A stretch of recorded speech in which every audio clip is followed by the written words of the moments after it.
মানে আমার আল্লাহ তার নবীকে প্রথম আল্লাহ শিক্ষা দিয়েছেন, নবীজি আল্লাহর সঙ্গে পরিচয় ঘটিয়েছেন সাহাবীদেরকে। এই ধরনের যদি আল্লাহ শিক্ষাটা প্রথম এসে যায়, তাহলে পৃথিবীর কোনো মানুষ বেঈমান হবে না, চোর হবে না, লম্পট হবে না, দাগাবাজি করবে না, তারা সুন্দরভাবে জীবন চালাবে। আমরা জেনারেল শিক্ষায় ছেলেগুলোকে দিয়ে দিয়েছি, এই জন্য পৃথিবী বিলম্বিত হয়ে গেছে। আর যদি অসাধারণ শিক্ষাটা শিখাতাম, তাহলে আজ ওষুধে ভেজাল থাকতো না, আপনার কি না ভেজাল থাকতো না, ডাক্তারের ভিতরে ভেজাল থাকতো না, বিচারের ভিতরে কোর্ট কাচারি মামলায় না থাকতো, বড় বাবুর ভিতরে ঘোষের ভেজাল, সমস্ত ভেজাল মরে যেত যদি অসাধারণ শিক্ষা আমাদের ভিতরে থাকতো। কথাটা বুঝাতে পেরেছি? কথাটা বুঝতে পেরেছেন আপনারা? এবার চলেন, ডাক্তাররা ভালো না খারাপ? জি ভালো, কারণ ওদের কাছে সাধারণ শিক্ষাটা আছে, অসাধারণ শিক্ষাটা নাই।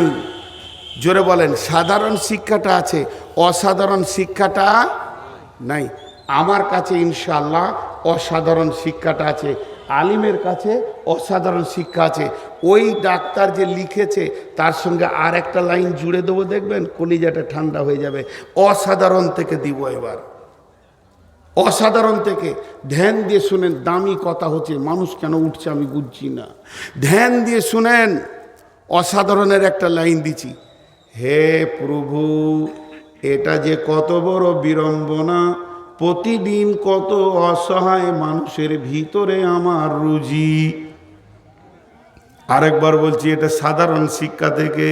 হে প্রভু, এটা যে কত বড় বিড়ম্বনা, প্রতিদিন কত অসহায় মানুষের ভিতরে আমার রুজি। এবার চলেন, অসাধারণ কি বলছে তার নিচের লাইনটা বলে দিচ্ছে, ও আমার আল্লাহ, তুমি আমাকে তৌফিক দাও। হে আমার প্রভু, তুমি আমাকে সহায় করো, যাতে করে অসহায় মানুষগুলিকে হাসি মুখে বাড়ি ফেরাতে পারি।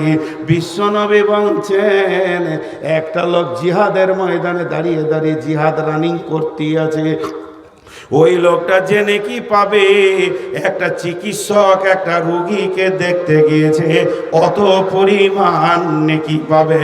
এটা জেনারেল শিক্ষা কোথাও পাবেন না লাইনটা, এটা অসাধারণ শিক্ষা থেকে নিতে হবে।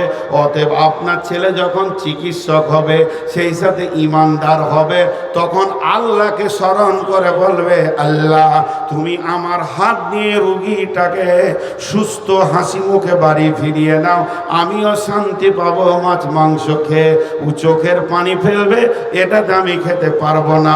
ইঞ্জিনিয়ার ক্যালকুলেশনে চুরি করবে না, আর জজ বেঈমানি করে বিচার ফাইসালা দেবে না, বড়বাবু চুরি করবে না, সবগুলো ক্লিয়ার হয়ে যাবে যদি অসাধারণ শিক্ষাটা তাদের ভিতরে থাকে।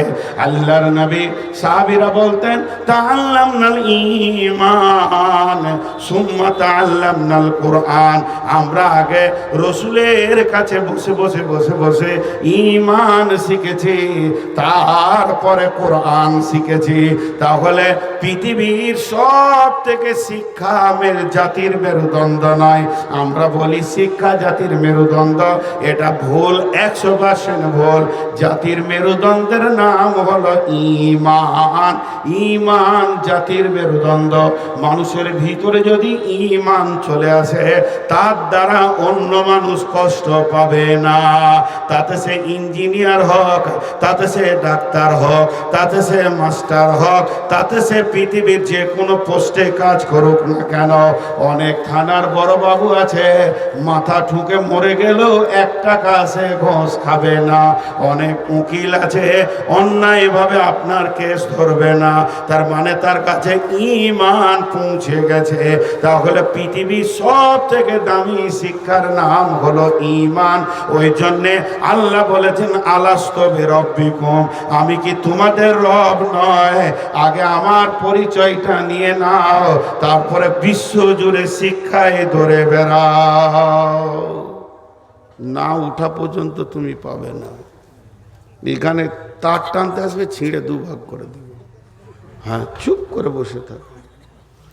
দিয়েছো কেন রেকর্ড করতে? এখন গা কুটকুট করলে হবে? কত লোককে ডিস্টার্ব করেছো ভাই। আপনাদের বিরক্ত লাগছে নাকি? এবার দুটি জিনিসকে পাশাপাশি নিয়ে যাব কিছুক্ষণ, এইটাতে বেশি মজা লাগবে। পাশাপাশি নিয়ে যাব। ডাক্তার, ডাক্তার, চিকিৎসক। আচ্ছা, জেনারেল যদি না পড়বে তো চিকিৎসক হবে কি করে? দেখেন, দুটি কথা আপনাদের সামনে বলে দিচ্ছি। হাদিস, চিকিৎসকের সমস্ত বুদ্ধি শেষ হয়ে যাবে। কি? বিশ্বনবী বলছেন, বিশ্বনবী বলছেন, দুটি হাদিসকে মন দিয়ে শুনলেন। বিশ্বনবী বলছেন, প্রতিদিন পৃথিবীতে দুইবার জান্নাতের হাওয়া বয়, একবার আসর পর আর একবার ফজর পর। নবী বলছেন, উম্মাহ, ওই সময়ই তোমরা বিছানায় ঘুমাবে না। ওই দুটি সময় জমিনে বিচরণ করে হাওয়াটা গায়ে নেবে, আর জান্নাতের হাওয়া যার গায়ে লেগে যাবে, জান্নাতে যেমন রোগ নাই, পৃথিবীর বুকে তার রোগ থাকবে না। একটা হাদিস। নাম্বার 2, বিশ্বের সব থেকে বড় চিকিৎসক আল্লাহর নবী বলছেন, ভোগ লাগিয়ে খানা খাও আর ভোগ থাকতে খানা ছেড়ে দাও, তোমার জীবনে কোনো রোগ হবে না, সুস্থ জীবন দেখবে। আমাদের অবস্থা কি? জি ভাই, আমাদের অবস্থা কি? সকালে বেশি খাই নাই, আর আবার নদিয়ার লোক আবার বাসি ভাত খায়। 3 থালা বাসি ভাত খেয়েছে, তারপরে মরে এসে বলছে 4টা পুরি দে। এই পর্যন্ত চালিয়েছে। দিয়ে বলছে দেখি 2টো সিঙ্গাড়া নিয়ে 1 কাপ চা, চায়ের পর 2টো কোল্ড ড্রিঙ্কস ডক ডক করে মেরে দিলে। এই পর্যন্ত চলে এসছে। সুবহানাল্লাহ, এত খোয়া খেয়েছে। বিয়ের বরযাতি পেয়েছে তো লুচিতে, পুরিতে, পেটে, ভাতে লোড করতে করতে এই পর্যন্ত। শেষকালে এসেছে ল্যাংচা। ওরে সুবহানাল্লাহ, কি ভুল করেছি, দে 2টো ভরে দিলে। 2খানা মুখের কাছে এসে হাজির হয়ে গেছে। এরপরে বলছে এই যে নবদ্বীপের 1 নম্বর দই আছে, ইন্নালিল্লাহ, লুচিতে নিচেটা ভর্তি হয়ে গেল, দাও মুখের কাছে। মুখে আছে। তারপরে বলছে দইয়ের ক্ষীরের দই। বলছে এটা কোথায় যাবে বাপ, দেখি ঠোঁটের সামনে নামিয়ে দে। আর ভিতরে যাওয়ার কোনো বিষয় নাই, পেটে কিন্তু আছে ময়দার লুচি। ওইকে একটা পাক মেরেছে, গ্যাস হয়ে গেছে। ওই অবস্থাতেই ডাক্তারখানা গেছে, স্যার খুব পেটে লাগছে। বলে কি হলো? অনেক লোড করে ফেলেছি বিয়েতে উল্টোপাল্টি করে। ডাক্তার বলছে যে ওষুধ খেতে হবে। বলছে এখনো তো দইটা ঢুকে নাই, তা ট্যাবলেটে সিরিয়াল করবে কখন, ও কাজ করবে জিয়ে কখন? ডাক্তার বলছে তাহলে একটা ইঞ্জেকশন মেরে দিই। যে ইঞ্জেকশনটা রেডি করার এখানে নিয়ে গেছে। বলছে দাঁড়ান দাঁড়ান, নিচে নামার দিচ্ছেন না উপর দিকে বমি করার দিচ্ছেন? যদি বমি করার দেন, দই কিন্তু এইখানে আছে, এই কাজ করা যাবে না। কি খোয়া খায়, তখনই ঠান্ডা তখনই গরম। আর যে পাকস্থলীটা আছে ও আল্লাহকে বলে, আল্লাহ কোন জালেমের পাল্লায় পড়েছি রে, হ্যাঁ, এর হুঁশ জ্ঞান নাই কখন খেতে হয়। শুনেলেন, বাগদাদ থেকে একটা চিকিৎসক মদিনায় এসেছে। সত্য ঘটনা, ইতিহাস। বাগদাদ থেকে একটা চিকিৎসক মদিনায় এসেছে। 1 সপ্তাহ গেল, 2 সপ্তাহ গেল, 3 সপ্তাহ গেল, 4 সপ্তাহ গেল, কোনো খরিদ্দার নাই, মানে রুগী নাই। এই করতে করতে 2 মাস চলে গেল, কোনো রুগী নাই। এমন সময় একজন সাহাবী পেরিয়ে যাচ্ছেন। চিকিৎসক বলছে ভাই এদিকে আয়। বলছে তোর সাথে আমার দরকার নাই, আমার তো রোগী নাই, তা তোর কাছে কেন যাব? বলছে আয় ভাই, একটু কথা বলি, 2 মিনিট আয়। ও রাজি হয় না, জোর করে রাজি করলো। তোর চেম্বারে এসে বলল, বলছে শরীরটা কেমন লাগছে? বললাম তো তোর সঙ্গে কথা নাই। তখন বলছে বল ঘুম কেমন হয়? বলছে বেশি বকিস না, এগুলো কোনো প্রয়োজনই নাই, আমাকে আল্লাহ সুস্থ রেখেছে। আমার নবী বলছেন যে তুমি এইভাবে চলবে, তার জন্য আমি সুস্থ আছি। এরপরে বলছে খাওয়া দাওয়া কেমন রুচেছে? তখন চিকিৎসককে বলছে শুনে নাও, আমি রসুলের একটা হাদিস তোমাকে বলে দিই। আমার নবী বলেছেন ভোগ লাগিয়ে খানা খাও, আর ভোগ থাকতে হাত বা থালা থেকে তুলে নাও। ভোগ লাগিয়ে খানা খাও আর ভোগ থাকতে থালা থেকে হাত তুলে নাও। তখন চিকিৎসক বলছে আমার মালগুলিকে গুটিয়ে মাথায় তুলে দাও, মদিনায় কোনো রোগ হবে না। জি, আমাদের রোগ আমরা টেনে এনেছি। সারা রাত ফেসবুক চালাইছে, আর ফজরের পর থেকে এক ঘুমে 11টায়। গায়ের ওইটা ভালো ছেলে, বাপের যোগ্য ছেলে, যেটা 11টায় উঠে আর কি। হ্যাঁ, কথা ঠিক বলেছি না বল? হ্যাঁ, আর বিকেল বেলায় ঘুম মারছে, আর সন্ধ্যার সময় কুকুরের মতো অজাগাতে ডিউটি করে বেড়াচ্ছে। এই তো চরিত্র হয়ে গেছে এদের। তাহলে এদের রোগ হবে না, তা কাদের হবে? আর খাওয়ার কোনো লিমিটেশন আছে? হ্যাঁ, কোনটার পর কি খেতে হয়? গরমের পর ঠান্ডা, মাছ মাংস একসঙ্গে রসুল খেতে মানা করেছে।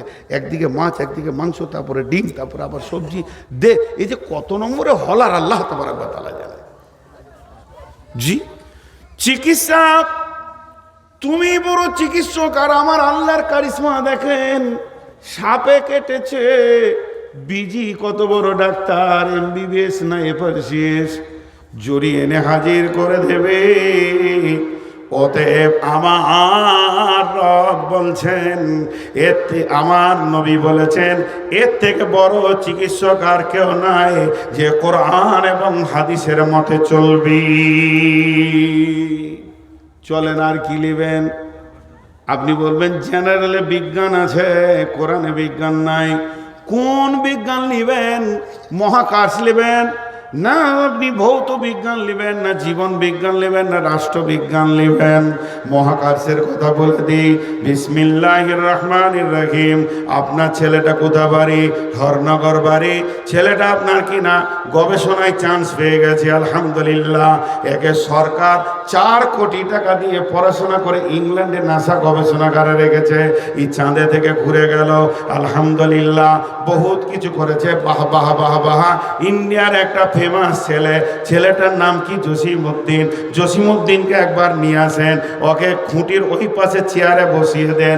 জসিমউদ্দিন তুমি চাঁদে গেছিলে? হ্যাঁ। চাঁদের খবর দাও। বলে সেখানে কলঙ্ক আছে, সেখানে দাগ আছে, ফাটল আছে। একজন বিজ্ঞানী বলেছে মানুষ কোনোদিন চাঁদে যেতে পারবে না, কারণ বিজ্ঞানীরাই বলছে যে চাঁদের নিজস্ব কোনো আলো নাই, সূর্যের আলো আলোকিত হয়। তা সূর্যের আলো হলে যে তাপটা চাঁদ থেকে রিটার্ন হয়ে পৃথিবীতে পড়বে, ওই জায়গায় গেলে ওই তাপকে সহ্য করার মানুষের ক্ষমতা হবে না, কারণ আগে চাঁদে পড়বে তারপরে পৃথিবীতে রিটার্ন হবে। এই পরিমাণ তাপ কোনোদিন নিতে পারে না। একজন বিজ্ঞানী বলছে পূর্ব থেকে পশ্চিমে পৃথিবীটা 1000 কিলোমিটার গতিতে ঘুরছে, আর একজন বিজ্ঞানী বলছেন পশ্চিম দিকে পূর্ব দিকে ঘুরছে। আল্লাহ তাবারক ওয়া তাআলা কোরআনের ভিতরে সব কিছু ক্লিয়ার করে দিয়েছেন মহাকাশ বিজ্ঞান নিয়ে। এরপরে জসিমউদ্দিন তোমার বয়স কত হলো? বলবে আমার বয়স রানিং 45 বছর চলছে। তোমার বাপের কত খরচা হয়েছে? বলে আমার বাপ 40 লক্ষ টাকা খরচা করেছে। সরকারের কত গেল? বলে 4 থেকে 5 কোটি টাকা গেল। কি কি করেছো? চাঁদের 5টা খবর দিয়ে দেবে। বান্দা খোলা একটা ছেলে পড়ে, বেশি দিন মাদ্রাসায় ঢুকেনি, মাত্র ছেলেটা 6 মাস থেকে 1 বছর মাদ্রাসায় ঢুকেছে। এখনো ঠিক মতো নাকের ফোঁটা সাফ করতে পারে না, লুঙ্গিটা ঠিক মতো পরতে পারে না। ওই ছেলেটাকে নিয়েছে এই কোণে দাঁড় করিয়ে দিয়ে বলবো বাবা জসিমউদ্দিনের কানটা একবার মুলে দিতে হবে। 4 কোটি 40 লক্ষ টাকা খরচা করে 45 বছর ব্যয় করেছে, আর তুমি তোমার বাপের 3 বছরে 3.5 হাজার টাকা খরচা করেছ। মাদ্রাসাওয়ালার 10,000 টাকা তুমি খেয়েছো 3 বছরে। একবার কানটা মুলে দিতে পারবে কি? বলে হ্যাঁ পারবো। বলে ও কত দূর উঠেছে? বলে চাঁদ পর্যন্ত উঠেছে, চেষ্টা করছে বুধ পর্যন্ত যাওয়ার, তবে চিত হয়ে পড়ে যাবে। একে বলবো তুমি একবার ওর ওপরকে ছাড়িয়ে চলে যাও। ও শুরু করবে বিসমিল্লাহির রহমানির রহিম। সুবহানাল্লাযী আশরা বিআবদিহি লাইলাম মিনাল মাসজিদিল হারামি ইলাল মাসজিদি আকসাল্লাযী বারাকনা হাওলাহু লিনুরিয়াহু মিন আয়াতিনা ইন্নাহু হুয়াস সামিউল বাসীর। হে বিশ্ববাসী শুনে নাও, চাঁদ পর্যন্ত কি স্টপেজ দিয়ে দিয়েছে, আর উপরে পড়ে যেতে পারবে না, এরপরে যদি যাই তো চিত হয়ে পড়বে। আমার বয়স বেশি নয়, মাত্র 13 বছর বয়সে, আর মাদ্রাসার বাপ মিলিয়ে 10,000 টাকা খরচা করেছে। আমি 7 তবক আসমানকে আমার বিজ্ঞান ছাড়িয়ে চলে গেছে, সিদরাতুল মুনতাহা সেটাকে পার করে আসে মহল্লা পর্যন্ত আমার নবী গেছে।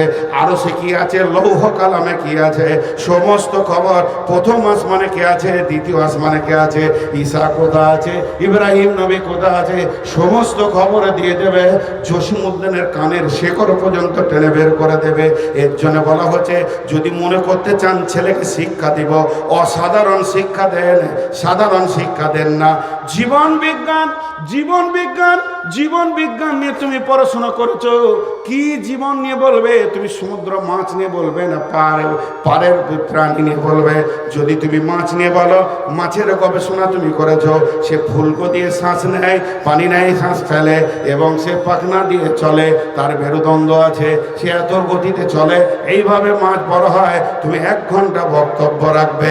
আমি বান্দাকুলা মাদ্রাসা থেকে মাত্র প্রথম বর্ষের ছাত্রটাকে নিয়ে এসে তুলে দিব, বলবে কানটা মুলে দাও, ও উঠে বলবে বিসমিল্লাহির রহমানির রহিম, ওয়াইদ ক্বালা মূসা লিফাতাহু লা আবরাহু হাত্তা আবলুগা মাজমাআল বাহরাইনি আও আমদিয়া হুকবা ফালাম্মা বালাগা মাজমাআ বাইনিহিমা নাসিয়া হুতাহুমা ফাত্তাখাযা সাবিলাহু ফিল বাহরি সারাবা ফালাম্মা জাওয়াযা ক্বালা লিফাতাহু আতিনা গাদাআনা লাকাদ লাকিনা মিন সাফারিনা হাযা নাসাবা ক্বালা আরাআইতা ইয আওয়াইনা ইলা সাকিরাতি ফাইন্নী নাসিতুল হুতা ওয়া মা আনসানিহু ইল্লা শাইতানু আন আযকুরাহু ওয়াত্তাখাযা সাবিলাহু ফিল বাহরি আযাবা। একজন হযরতে মূসা আলাইহিস সালাম আর খিজির ভাজা মাছ নিয়ে ইউসুফ নুনের সন্ধানে যাচ্ছিল। পানির ধারে যখন ব্যাগটা রেখেছে, মোসেরাতের পানি, আবে হায়াতের পানি পেয়ে ভাজা মাছ জীবিত হয়ে পানিতে চলে গেল। আর পানিটা রাস্তা থেকে গেল, কোনো বাঁধ নাই, প্রাচীন নাই। পৃথিবীর সমস্ত বিজ্ঞানী তোমার মগজ ফুটে ক্যান্সার হয়ে যাবে, ভাজা মাছ কি করে জীবিত হয়েছে সূত্র বের করতে পারবে না। অসাধারণ জ্ঞান নিয়ে পৃথিবীতে এসেছে কোরআন। যদি ছেলেকে আসল শিক্ষা দিতে হয়, কোরআনের শিক্ষা দিতে হবে, ভেজাল শিক্ষা দেওয়া যাবে না। পারের পশু সম্পর্কে বলবো, উজার আলাইহিস সালামের মরা গাধা জীবিত হয়েছে 100 বছর পর। কোনো বিজ্ঞানী তাল পাবে না, বিজ্ঞানীর বাপের গোষ্ঠী বংশ পচে শেষ হয়ে যাবে। কি শিক্ষা দিচ্ছেন ছেলেকে? আল্লাহ রসুল বলে গেছে, কিয়ামতের আগে তো অল্লিমালি গাইরে দিন, দিনই শিক্ষাকে পেছনে রেখে দেবে কোরআনের শিক্ষা, আর বেদিনী শিক্ষা করবে।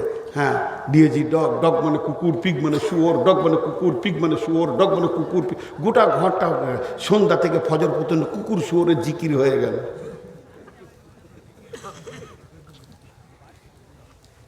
দিয়ে শেষটা কি দাঁড়ালো? জি, শেষটা দাঁড়ালো লুটে খাগা, লুটে খাগা, হারাম হালালের জ্ঞান নেই। প্রকৃত শিক্ষা যদি এখানে দেয় তো বান্দাখোলা মাদ্রাসা দেয়, বিলকুমারী মাদ্রাসা দেয়, ডিঙ্গিল মাদ্রাসা দেয়, অসাধারণ শিক্ষা। কিন্তু আল্লাহ রসুল বলে দিয়েছে যে আমার উম্মত আসলটা নেবে না। দুধওয়ালাকে বাড়ি বাড়ি দিয়ে আসতে হবে, আর মদওয়ালা বসে থাকবে, সবাই কিনে আনবে। চলছে সেটা চলছে। জি, অথচ একটা ছেলের মূল্যায়ন করছে না। চলেন আদালত নেবেন, আদালত, কোরআনে বিচার। কুল তাআলা ওয়াতলু মা হাররামা রাব্বুকুম আলাইকুম আল্লা তুশরিকু বিহি শাইয়্যা ওয়া বিল ওয়ালিদাইনি হিসানা ওয়া লা তাকতুলু আওলাদাকুম মিন ইমলাকিন নাহনু নারযুকুকুম ওয়া ইয়্যাহুম ওয়া লা তাকরাবুল ফাওয়াহিশা মা যাহারা মিনহা ওয়া মা বাতান ওয়া লা তাকতুলু নাফসাল্লাতী হাররামাল্লাহু ইল্লা বিল হাক্কি যালিকুম ওয়াসাকুম বিহি লাআল্লাকুম তা'কিলুন। জি, আসানসোলে একবার বক্তব্য করতে গিয়ে খালি একবার বলেছিলাম, তর্কের জন্য একবার বলছি, সবারই কাছে মাপ চেয়ে তর্কের জন্য একবার বলছি, একবার খালি বলতে দেন আমাকে। পৃথিবীতে যত স্কুলের শিক্ষা আছে ভেজাল। এবার আপনারা মানবেন কি মানবেন না আমি জানি না। যদি না মানেন তো আমি একাই ভোট দিয়ে হেরে বসে থাকবো, তাও ভালো। আমার মাথায় এটা কেউ ঢোকাতে পারবে না। এখন যদি বলেন যে না স্কুলে সলিড শিক্ষা হয়, আর এই মিশনগুলো উঠেছে একবারে কৌশল করে টাকা ইনকামের যন্ত্র, টাকা ইনকামের যন্ত্র। এই পৃথিবীতে খুব তাড়াতাড়ি যদি কেউ ধনী হতে চায় দুটো ব্যবসা করো। ডেল কার্নেগি বলেছেন, আমেরিকার ডেল কার্নেগি, একটা হচ্ছে স্বাস্থ্য আর একটা হচ্ছে শিক্ষা। মিশন খুলে দাও, দুটো জাল গাড়ি করে দাও, ইউনিফর্ম করে দাও, ছেলের বাপ ভাববে কালকে মনে হয় আমার ছেলেটা MBBS ডাক্তার হবে। আর গোটা এলাকার ভালোটাকে ভালো করবে, খারাপকে ভালো করবে না। এরা ভালোকে ভালো করবে, খারাপকে ভালো করবে না। জি, বিচার নেবেন, গোয়েন্দা বিভাগ নেবেন, কোরআন থেকে দিব। এখানে 10টা ধারা বর্ণনা করেছেন।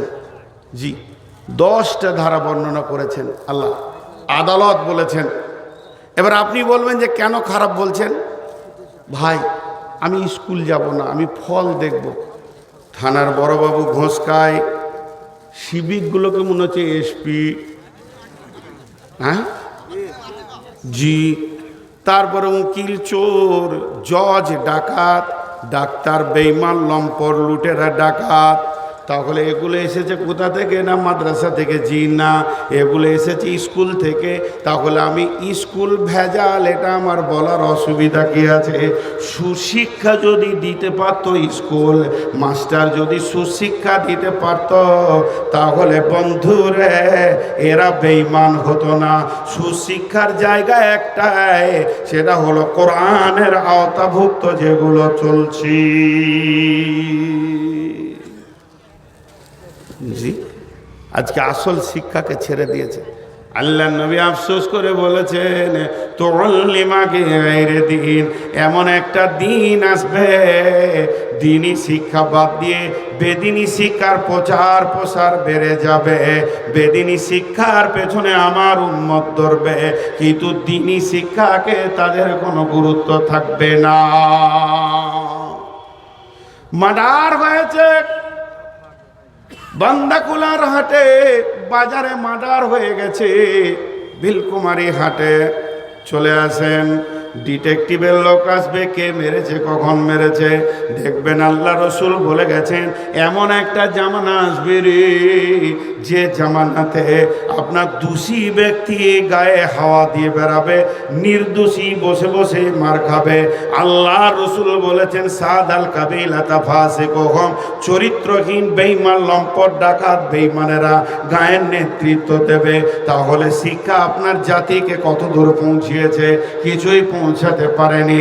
আল্লাহর নবী বলেছেন, বলেন কুকুর নামে একটা প্রাণী আছে, কুত্তা নিকৃষ্ট প্রাণী, হারাম প্রাণী, কিন্তু আল্লাহ তাকে কত বড় গোয়েন্দা শিক্ষা দিয়েছে। পৃথিবীর কোনো কলেজে যায়নি, স্কুলে যায়নি, সে পৃথিবীর কোনো জায়গায় পড়াশোনা করেনি। খালি একবার মার্ডারকে দেখিয়ে দেন, লাশটাকে, জায়গাটা দেখিয়ে দেন, মুজরিম কে আছে খুঁজে বের করবে। আল্লাহ তাবারক ওয়া তাআলা তোমার থেকে বড় গোয়েন্দা তাকে করেছে। তখন SP কে কুকুরের পেছনে ধরতে হবে। দাম কুকুরের বেশি না SPর বেশি? কারণ ও আগে থাকবে, এর পেছনে যেতে। কি করেছে গো? বলে বিশ্বভারতী কলেজে পড়ি, হস্তশিল্পী। বাবা, বলার কাটিং কত! হস্তশিল্পী মানে বাঁশকে কেটে ল্যাম্প করে দিয়েছে, একটা ঝুড়ি বুনিয়ে দিয়েছে, একটা টুকরা করেছে, দিয়ে বলছে আমি হস্তশিল্পী। হ্যাঁ হ্যাঁ, বলার কাটিং কত! বলছে এগ্রিকালচার করি, বল যে চাষ করে খায়, সোজা করে বল, ইংরেজি বলছে তো। হস্তশিল্পী, তুমি কত বড় হস্তশিল্পী?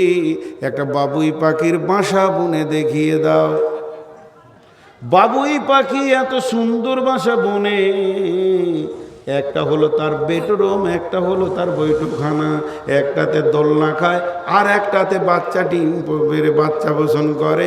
পৃথিবীর কোনো হস্তশিল্পে একটা বাবুই পাখির বাসা বানতে পারবে না। শুধু তাই নয়, আপনার ছেলেটা কি নিয়ে পড়াশোনা করেছে? বলে সার্কিট দিয়ে, কার্বোটার সার্কিটকে ঘুরিয়ে টারবাইন দিয়ে বিদ্যুৎ চালানো শিখিয়েছে। এর জন্য আমার ছেলেটাকে বলা হবে বৈদ্যুতিক engineer. Electronics engineer, civil engineer. তুমি কত বড় ইঞ্জিনিয়ার বন্ধু, একবার তুমি বাবুই পাখির কাছে যাও। বাবুই পাখি এমন একটা প্রাণী যে রাতে অন্ধকারে থাকতে পারে না, এর জন্য তাল গাছে খেজুর গাছে ওকে বাসা বাঁধতে হয়। তার কারণ হচ্ছে ওখানে জোনাকি পোকারা বাস করে। সন্ধ্যার সময় এতটুকুন গোবর নিয়ে গিয়ে সে রেখে দেবে বাসাতে, আর রাত্রির সন্ধ্যা হলে জোনাকি পোকাকে ধরে ওখানে মাথাটা ভরে দেবে। সারা রাত বাল্ব জ্বলবে, লোডশেডিং হবে না। ইলেকট্রনিক্স ইঞ্জিনিয়ার তুমিই না বাবুই পাখি? হ্যাঁ, গত কদিন আগে বলছিলাম তুমি কত বড় ইঞ্জিনিয়ার। হ্যাঁ, তুমি যত বড় ইঞ্জিনিয়ার হোক, একটা যদি 4 ফুটের দেয়ালকে এই দিক থেকে ফুটো করতে বলা হয় আর ওই দিকে করতে, এক জায়গায় লাগাও, খালি মাপবে স্কেল স্কোয়ার, ওই দিকে মাপবে, শেষ কালে ছিনি মারতে মারতে এইদিকে চলে গেছে। কত বন্ধুকে দেখলাম, তোমার থেকে বড় ইঞ্জিনিয়ার। ফিতে নাই, স্কেল নাই, কালি নাই, ভ্যানিস কালি নাই, মাপ নাই, ক্যালকুলেটর নাই, অঙ্ক নাই। আপনার 4টা রং, প্রথম নম্বর রোমে বস্তা করে ধান রেখেছেন, দ্বিতীয় রোমে আপনি থাকেন, তৃতীয় নম্বর রোমে আপনার ছেলে মেয়েরা থাকে, চতুর্থ নম্বরে রোমে ভাতের হাঁড়ি টাড়ি আছে। ইঁদুর ওখানে ফুটো করবে, 2খানা রোমকে ফাটিয়ে 4 নম্বরে ঠিক গিয়ে বস্তার নিচে তুলবে। একটাও ফিতে লাগবে না, ক্যালকুলেটর দিয়ে মাপতে হবে না। পৃথিবীর বড় ইঞ্জিনিয়ার হলো ইঁদুর। জি, আর মাস্টার যদি কেউ থাকেন, পায়ে ধরছি, স্কুল মাস্টার যদি কেউ থাকেন, এদের কালাম মেরে দিয়েছে। যখনই আমি কোথাও শুনতে পাই যে অমুকের ছেলেটা, আচ্ছা এখন যদি কারেন্ট চলে যায় কি বলবেন? ইন্না লিল্লাহ বলবেন না? আবার কারেন্ট চলে এলো কি বলবেন? আলহামদুলিল্লাহ। মাস্টারি চাকরি কেউ পেয়েছে যদি শুনে, তা আমি বলবো ইন্না লিল্লাহ। কারণ ওর জীবনে সুখ চলেই গেল। হাটে গিয়ে কানা বেগুন কিনবে, পচা ডিঙিলি কিনবে, চিংড়ি মাছ কিনবে, সারা জীবনে কচুর দাম করতে করতে ক্লান্ত হয়ে যাবে, আর কন্ট্রোলের চাল খাবে। এটি আবার একটা মাপ চাইছি, কেউ মাস্টার থাকলে ক্ষমা করবেন, মানে আমি আমার তাজরুবাটা বলছি, তবে সব মাস্টার নয়। 2টা মাস্টারের নাম করব না, 2টি মাস্টার আমার এলাকায় আছে, জীবনের ইনকামটা আল্লাহর রাস্তায় লাগিয়ে দিয়েছে, চিন্তা করতে পারবেন না। চিনবেন 2জন কি আপনারা? সারা জীবনের ইনকামকে আল্লাহর রাস্তায় লাগিয়েছে। স্কুল মাস্টার, 2জনই হাই স্কুলের মাস্টার। আপনাদের এলাকায় একটা আছে আবার ওই রকমই, জীবনের ইনকাম আল্লাহর রাস্তায় লাগিয়ে দিয়েছে। তারপরেও ইয়ং আছে, ভালো নাই তা নয়, কিন্তু এদের কালাম মেরে দিয়েছে। আর এই জন্যই এদের কাছ থেকে ভালো শিক্ষা ছেলেরা পায় না। রোজার সময় আমি লোহাপুর যাচ্ছি জালসা করতে, আমাকে যে রিসিভ করতে এসছে মোটরসাইকেলে করে, ওকে বললাম ভাই আপনি সামনে সামনে গাড়ি নিয়ে চলেন, আমার পেছনে পেছনে আপনার গাড়ি যাচ্ছে। যেই 200 মিটার গিয়েছে একজন হাত তুললো, ওর গাড়িতে উঠলো, আবার ওর গাড়ি থেকে এই 1 কিলোমিটার গিয়ে নেমে গেল। তারপরে 2-3 কিলোমিটার যাওয়ার পর আমি জালসার জায়গায় পৌঁছে এলাম। এবার ইফতার করব, সব রেডি, দাঁতন করছি, আর 10-15 মিনিট আছে। তা আমার গাড়ির ড্রাইভারকে আমি বলছি ওটা স্কুল মাস্টার, পেছনে যে চাপলো স্কুল মাস্টার, নেমে গেল। স্কুল মাস্টার বলছে আপনি চিনেন? আমি চিনি না, চেহারাটা মনে হচ্ছে স্কুল মাস্টার। বলে কি করে বললেন স্কুল মাস্টার? তারপরে ওকে জিজ্ঞেস করছি যে মোটরসাইকেল গিয়েছিল, আচ্ছা আপনার গাড়িতে পেছনে চাপলো, 1 কিলোমিটার এসে নেমে গেল, ওটা কে? বলছে একটা হাই স্কুলের মাস্টার। আমাকে বলছে কি করে বললেন? আমি বললাম রমজান মাসে একটা তরমুজকে 4 ফালি করে 1 ফালি কিনেছে। স্কুল মাস্টার ছাড়া কেউ পারবে না। তারপরও বিবিকে বলবে এটা ফ্রিজে রেখে 10টা রমজান চলে যাবে। আজীব ব্যাপার, আল্লাহ মেরে দিয়েছে। তো শুনেলেন, পৃথিবীর উচ্চমানের শিক্ষা কে দেবে? যারা আমাদের শিক্ষক, এরাই নষ্ট হয়ে গেছে। তাহলে ছাত্ররা কি আশা করতে পারে? এখন চলে আসেন, পৃথিবীর সেরা শিক্ষক যিনি ছিলেন তিনি হলেন কে? নবী মুহাম্মদুর রাসূলুল্লাহ সাল্লাল্লাহু আলাইহি ওয়াসাল্লাম।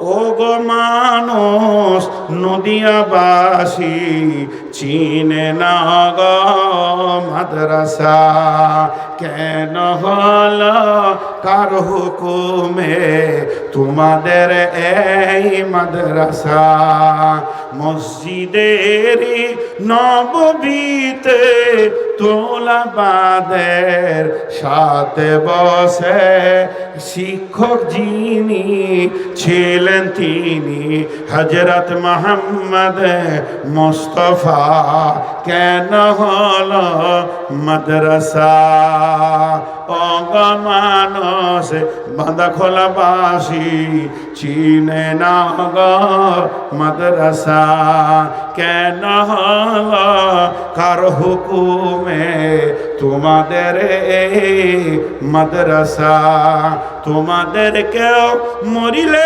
পরে মাইয়াতকে সামনে করে কাতার বেঁধে তোলাবারা পড়ে যাবে জানাজা চিনে লাগো মাদ্রাসা ও গো মানুষ এলাকাবাসী চিনে না গো মাদ্রাসা কেন হলো কার হুকুমে তোমাদের এই মাদ্রাসা